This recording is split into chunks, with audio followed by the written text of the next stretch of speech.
Assalamualaikum warahmatullahi wabarakatuh. Bismillahirrahmanirrahim. Alhamdulillahi rabbil alamin. Wa bihi nasta'inu ala umuri dunya waddin. Wassalatu wassalamu ala sayyidil anbiya'i wal mursalin, sayyidina wa maulana Muhammad sallallahu alaihi wa ala alihi wa sahbihi wa sallam ajma'in. Subhanallah walhamdulillah wa la ilaha illallah wallahu akbar wa la hawla wa la quwwata illa billahil aliyyil azim. Adada kulli harfin kutiba wa yuktabu abadal abidin wa dahrad dahirin. Subhanaka la ilma lana illa ma 'allamtana innaka antal alimul hakim. Nawaitu ta'alluma wa ta'lim والنفع والانتفاع والمذاكرة والتذكير والإفادة والاستفادة والحث على تمسك بكتاب الله وسنة رسوله والدعاء إلى الهدى والدلالة على الخير ابتغاء وجه الله ومرضاته وقربه وثوابه من الله تعالى. عن أبي هريرة radhiyallahu ta'ala anhu an rasulillahi sallallahu alaihi wa alihi wa sahbihi wa sallam qala idza amma ahadukum an-nasa falyukhaffif fa inna fihim as-saghir wal kabir wad da'if wal marid fa idza shalla wahdahu shalla kaifa syaa. Rawahul Bukhari wa Muslim. Dari sahabat Abu Hurairah radhiyallahu ta'ala anhu, beliau meriwayatkan dari Nabi sallallahu alaihi wa alihi wa sahbihi wasallam, Nabi bersabda, idza amma ahadukum, jika salah seorang dari kalian menjadi imam, an-nasa, menjadi imam orang lain, fal yukhaffif, maka hendaknya meringankan. Fa inna, maka sesungguhnya fihim, di antara mereka orang-orang yang sholat bersama kamu atau yang menjadi makmummu, as-shaghir, anak-anak, wal kabir, orang yang tua, wad dhaif, orang yang lemah, wal marid, dan orang yang sakit. Fa idza shalla wahdahu, maka jika dia salat sendirian, shalla kaifa syaa, salat dengan yang kamu ingin, yang kamu mau. Diriwayatkan oleh Imam Bukhari dan Imam Muslim.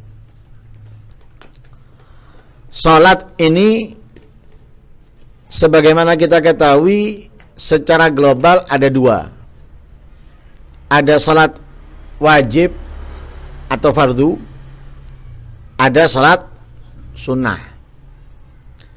Salat fardu ada yang fardu ainin, ada yang fardu kifayah. Fardu ainin seperti salat 5 waktu dan Jumat.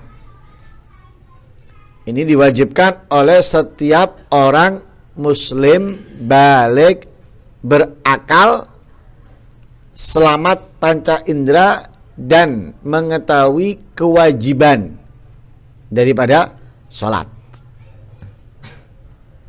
Maka wajib bagi mereka untuk melakukan mengerjakan dimanapun dengan keadaan apapun. Tidak boleh meninggalkan dengan alasan apapun. Dan tidak bisa digantikan oleh siapapun. Sakit, mau nggak sholat, nggak boleh. Tetap harus sholat. Lah bagaimana menghadap kiblatnya? Dengan yang dia bisa.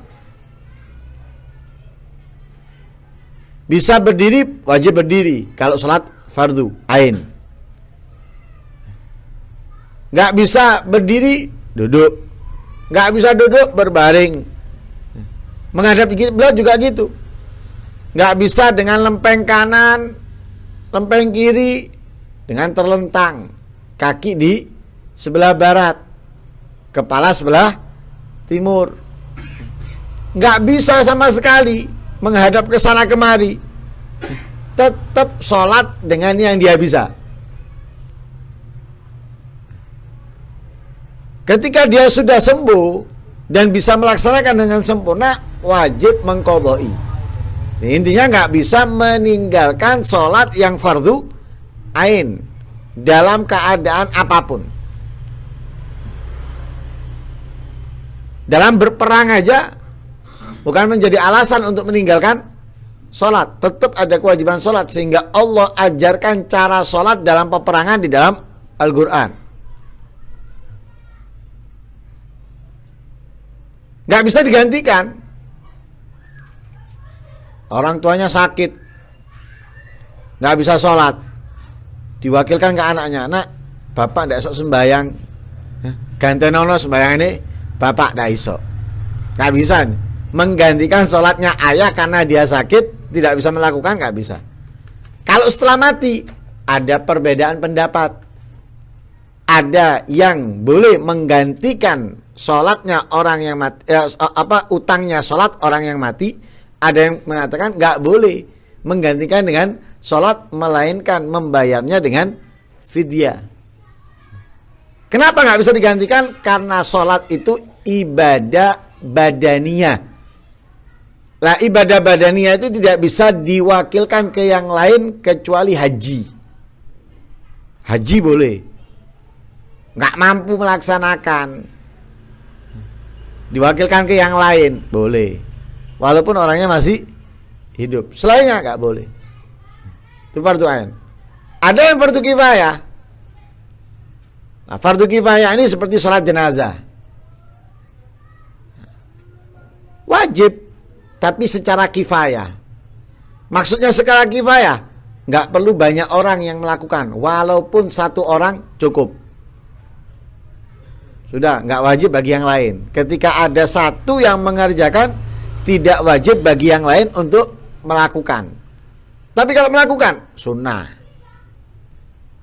Kenapa? Sudah ada satu yang melakukan, mengangkat kewajiban dari yang lainnya. Lah kalau mereka melakukan, ya dapat pahala sunnah, walaupun itu adalah fardu kifayah. Ada salat sunnah.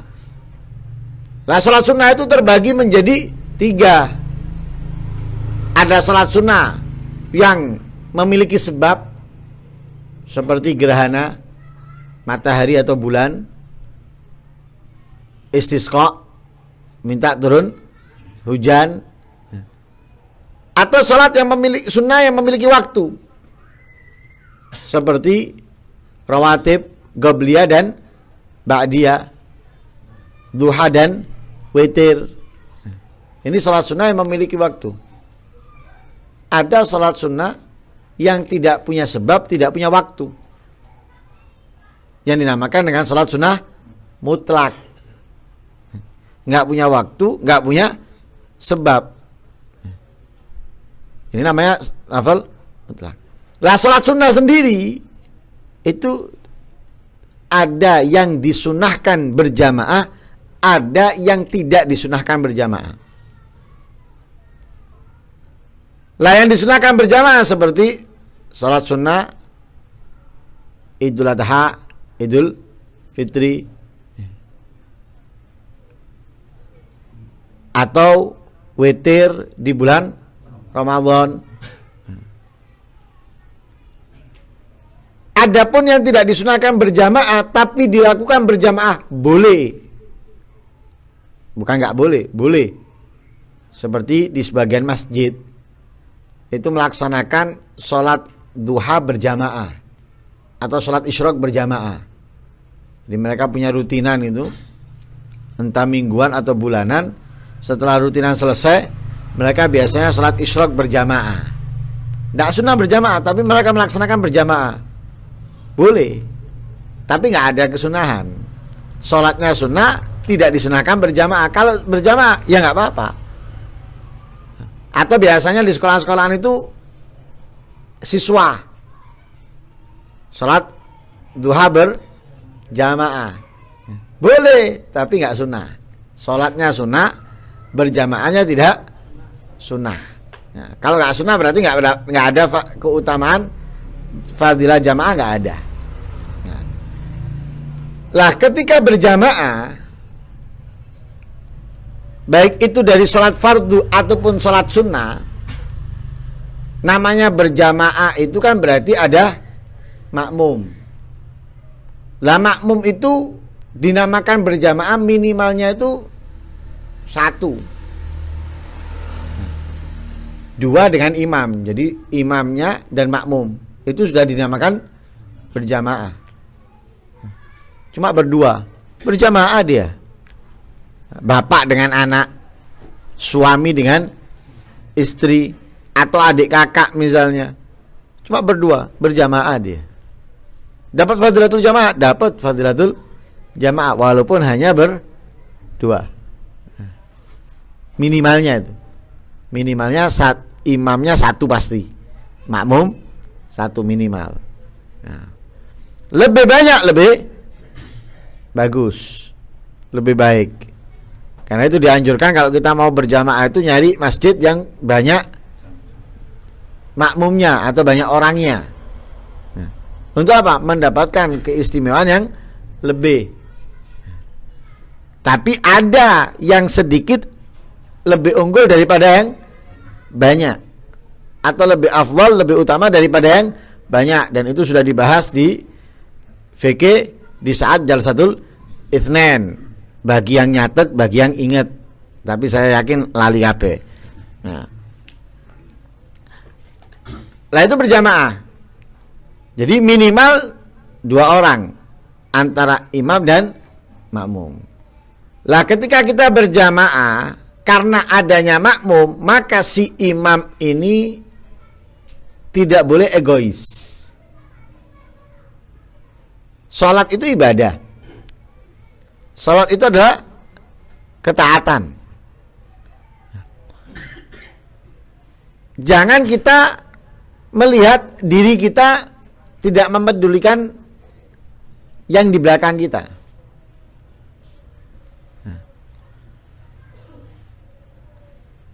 Karena yang di belakang kita gak semuanya seperti kita.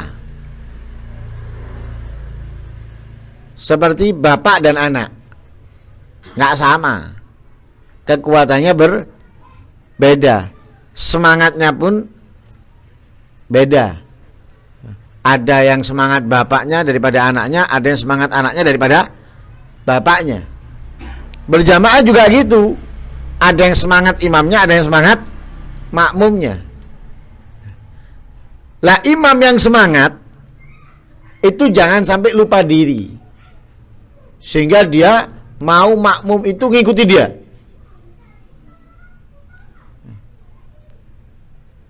Gak peduli sudah, mau makmumnya itu seneng gak seneng. Nah, ini keliru. Karena imam itu harus melihat keadaan dan kondisi makmum. Kalau kita menjadi imam, perhatikan makmum kita ini. Lah makmum kita itu sehat semua enggak? Kuat semuanya enggak? Oh alhamdulillah sehat semua, kuat semuanya. Enggak apa-apa kalau sholatnya itu panjang. Oh enggak, makmum kita ini macam-macam. ada yang sudah tua, ada yang muda tapi rodok greges awake,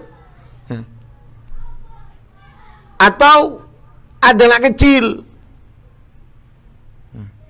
Lah macam-macam. Seperti kalau ketika tarawih atau Jumatan dan semisalnya. Makanya imam kalau mau sholatnya panjang itu harus minta ridho kepada makmum. Kalau mau sholatnya panjang itu minta ridho kepada makmum. Ada perbedaan di situ antara Imam Ibnu Hajar dan Imam Ar-Ramli. Kalau menurut Imam Ibnu Hajar, ridhonya makmum itu harus terucap. Jadi makmumnya menyetujui, nggak apa-apa kalau panjang. Saya ridho, saya rela makmumnya. Tapi makmum yang terbatas ya, bukan makmum yang tidak terbatas, makmum yang terbatas. Nah di masjid-masjid kita, musola-musola kita nih terbatas, bahkan sangat terbatas. Nah, beda kalau di masjid Nabawi atau masjid Haram nggak terbatas, wake. Apalagi musim haji misalnya. Nah itu ini kalau makmumnya terbatas. Untuk minta ridho dari mereka dengan lisan atau terucap itu nggak menimbulkan kegaduhan, nggak menimbulkan kegaduhan. Nah, terucap kalau menurut Imam Ibnu Hajar. Tapi kalau menurut Imam Ramli cukup prasangka. Koyoke seneng sembahyang kabeh makmumku iki. Lek suwe ndak apa-apa. Misalnya dilihat imamnya ngelihat, wah ini karena subuh datang ke musola berarti karena dia seneng sholat ini. Ya. Oh berarti kalau saya panjangkan seneng ini, nggak masalah, ridho dia. Oh nggak apa-apa. Ya. Cukup prasangka menurut Imam Ar-Ramli. Tapi kalau datang subuh, tapi kok motone mbek ngene-ngene, ya kita dawokno gremeng kabeh. Nah, jangan terlalu panjang. Tapi panjang pendek ini bukan ukuran kita ya. Bukan ukuran kita melihat dari apa yang dilakukan oleh Rasulullah. Kalau ukuran kita, wasama idzatil buruj itu panjang. Oh, wasama idzatil buruj, wasyamsi wadduhaha panjang. Kalau ukuran kita, saya beberapa tahun yang lalu, sudah lama, sholat isya baca wasyamsi wadduhaha kalau nggak salah waktu itu, sama walaili diaksa. Mari sembahyang ditegur ambek salah satu takmir, jangan terlalu panjang Ustadz. Ndak mek pirang ayat tok iki terlalu panjang. Apalagi baca wailul lil mutaffifin. Nah ini orang disuruh sholat balapan, ya main MotoGP aja balapan. Ya. Oh, ini sholat kok. Nah, lah ukuran panjang pendek itu sesuai yang dilakukan oleh Rasul Sallallahu Alaihi Wasallam. Karena itu Rasulullah sudah menertibkan surat-surat yang dibaca untuk sholat 5 waktu. Dibagi sama Rasulullah. Ada sholat subuh, ada sholat zuhur dan asar, ada maghrib dan isya. Dibagi sama Rasulullah. Oh kalau maghrib itu suratnya yang pendek-pendek. Lah pendek-pendek itu mana? Wadduha ke bawah. Ya, baca wadduha, baca alam nasra, baca wattin, atau baca idza zulzilat dan yang lain sebagainya. Kalau asar dan zuhur itu agak panjang. Seperti wasama idzatil buruj. Wailul lil mutaffifin. Idzan samaun syaqqat. Subuh panjang. Lanjutkan panjang subuh. Panjang seperti apa? Tabarok. Lanjutkan panjang surat Tabarok, bukan pendek. Ini enggak sekarang. Subuh apa? Alam nasrah sampai alam taro. Pernah di Darul Mustafa itu saat itu Ahli Umar nggak datang. Akhirnya ada salah satu senior yang ngimami, baca surat pendek. Habib Umar dengarkan dari radio. Habib Umar langsung menegur. Saat itu Habib Umar dengan satu atau dua orang itu ngomong, ini gimana sholat subuh kok baca surat pendek? Kenapa? Yang tidak seperti itu yang diajarkan oleh Rasul Shallallahu Alaihi Wasallam. Karena itu sholat Isya atau sholat subuh itu yang panjang, yang panjang. Makanya Nabi menentukan seperti hari Jumat. Minimal katanya Nabi kalau memang nggak membaca surat Alif Lam Mim Sajdah dan surat Al-Munafikun, hendaknya membaca surat Al-A'la dan Al-Ghasyiyah. Nah, surat Alif Lam Mim Sajdah lumayan. Ya. Apa berapa itu? Satu halaman walak-walik itu plus setengah lembar, setengah halaman, ya, 1,5 lah. Ya. Al-Munafikun singkat, satu halaman, walak-walik itu tidak sampai penuh. Ya. Kalau enggak, Al-A'la dan Al-Ghasyiyah. Ya. Malam Jumat juga gitu. Nabi mengajarkan untuk membaca Al-A'la dan Al-Ghasyiyah, atau Al-Jum'ah dan Al-Munafikun, atau Al-Jum'ah dan Al-Munafikun. Enggak, kalau subuh itu Alif Lam Mim Sajdah dan Hal Ata 'alal Insan. Nah, kalau subuh Jumat itu Alif Lam Mim Sajdah dan Hal Ata 'alal Insan, dan ini diamalkan di Masjid Jami' Pasuruan. Kalau subuh itu Alif Lam Mim Sajdah dan Hal Ata 'alal Insan. Kalau malam Jumat itu Al-Jum'ah dan Al-Munafikun. Nah, tapi kalau nggak kita amalkan kedua-duanya ini, ya minimal Al-A'la, Sabbihisma Rabbikal A'la dan Al-Ghasyiyah. Nah, makanya tambah hafalan surat-suratnya. Ojo balen-balene ikut tok.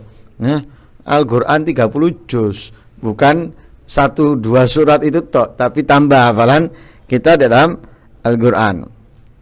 Lah itu ukuran panjang pendeknya dari situ. Ukuran panjang pendeknya dari situ. Lah lebih dari situ itu terlalu panjang.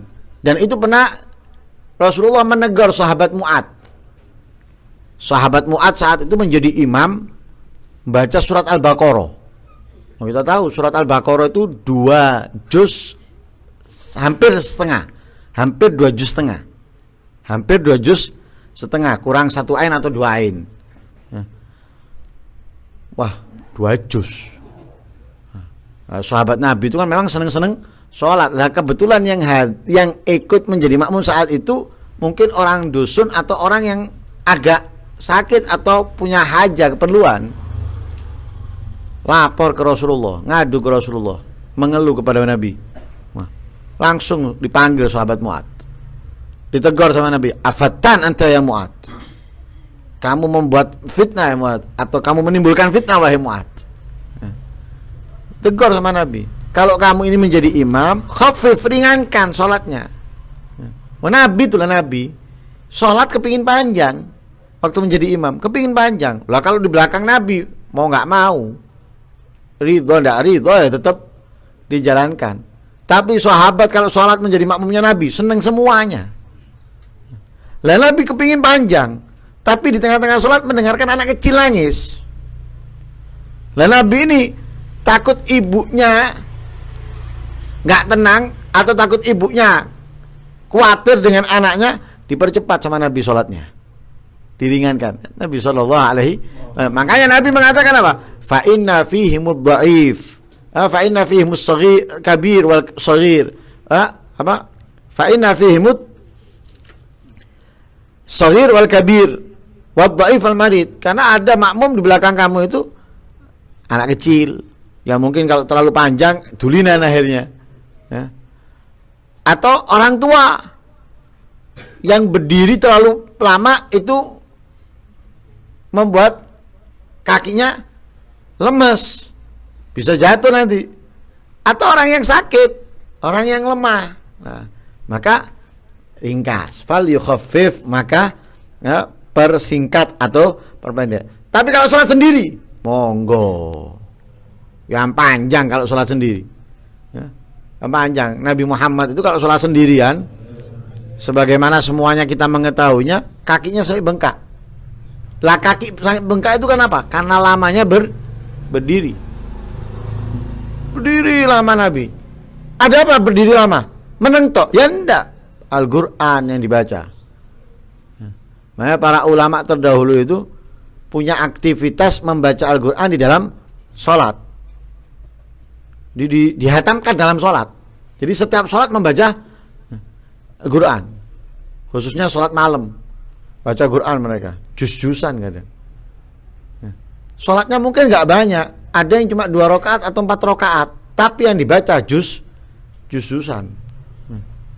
Kalau sholat sendiri kita perpanjang, walaupun sampai keluarnya waktu nggak apa-apa. Asalkan sholat 1 rakaatnya ada yang di dalam waktu supaya nggak haram. Supaya nggak haram, sholat 1 rakaatnya ada yang dalam waktu. Jangan semuanya di luar waktu. Tapi kalau berjamaah jangan. Nah, Nabi sholat sampai bengkak kakinya.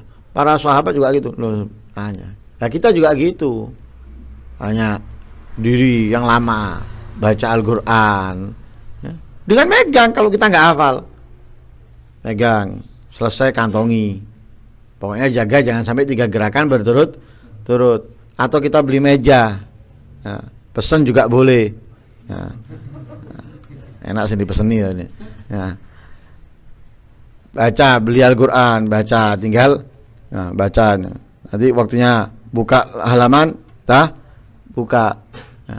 Tapi jangan pura gaya langsung 1 juz. Ojo. Akhirnya tidak baleni meneng.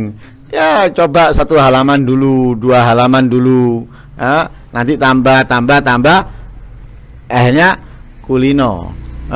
Tangi bengine soro apa kate mau gaya-gaya baca sholat dengan Al-Quran. Wah tambah miber turun nih akhirnya sampai jam itu akhirnya nggak qiyamul lail nggak subuh akhirnya.